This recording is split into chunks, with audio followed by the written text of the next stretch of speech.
To the Reiner Report now. Gas prices hit a record high of $4.37 a gallon. In California, it only gets more expensive at $5.84. And so President Biden announced his plan to tackle inflation today.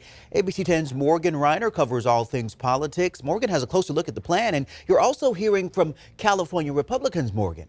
Chris, President Biden said the American people, they have two paths forward. His Democratic plan, which he believes is already helping, or the Republican plan, which he said stems from the far-right MAGA Republicans.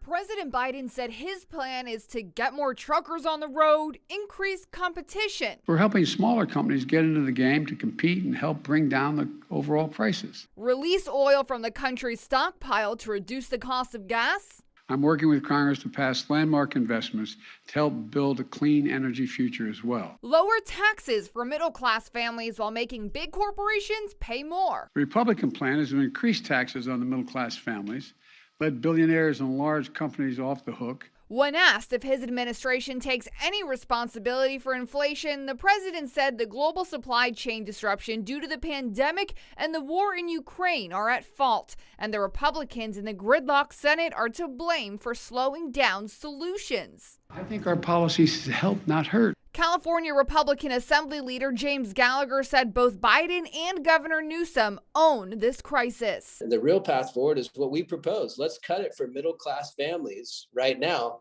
Let's cut their gas tax. Let's do a rebate here in California where we have a $68 billion surplus because we've taxed people too much. Give it back to them so they can deal with these high costs that have been caused by the Biden administration. The former chief economist of Wells Fargo and the U.S. Senate Banking Committee told me there's lots of blame to go around. Fingers can be pointed in part at both the Trump and Biden administrations. Inflation basically started in 2020 and continued into 2021 on the basis of expansionary or fiscal policy. In other words, the federal government spent a lot of money. The good news, he believes we could be at the peak of inflation right now. So far, it's being totally ignored, and people are saying, well, inflation's high.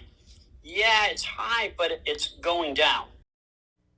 Now, while Sylvia said we are seeing that downward trend in specific indexes, he also said it could still take 2 to 3 years for prices to go all the way back down to the prices that we like to remember, Chris.